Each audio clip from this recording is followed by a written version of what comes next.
নামাজ পড়ো দোস্ত, নামাজ পড়ো।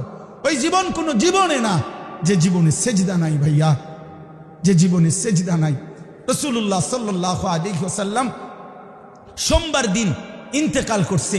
এই নবীজি শেষ আমি কিতাবে পড়ছি, সৈয়দ আবুল হাসান আলী নদভীর কিতাব আস-সিরাতুন নববিয়্যা কিতাবে আছে।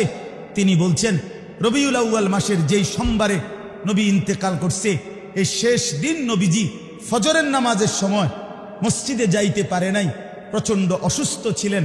কিন্তু ফজরের নামাজের সময় হযরত আবু বকর সিদ্দিক রাদিয়াল্লাহু তাআলা আনহুকে ইমামতি করছেন, আর সাহাবীরা মসজিদ ভরা ফজরের নামাজ। আম্মাজান আয়েশাকে নবীজি সাল্লাল্লাহু আলাইহি সাল্লাম বলছেন, আয়েশা আমারে ঠেস দিয়া বসাও, আমার হুজরার পর্দা সরাও। আম্মাজান আয়েশা নবীজির হুজরার পর্দা সরাইছে, নবীজিকে ঠেস দিয়ে কনুইর মধ্যে বসাইছে। নবীজি মসজিদে নববীর দিকে তাকায়া দেখছে ফজরের নামাজ সোমবার দিন, পুরা মসজিদ ভরা, আবু বকর সিদ্দিক ইমামতি করতেছে।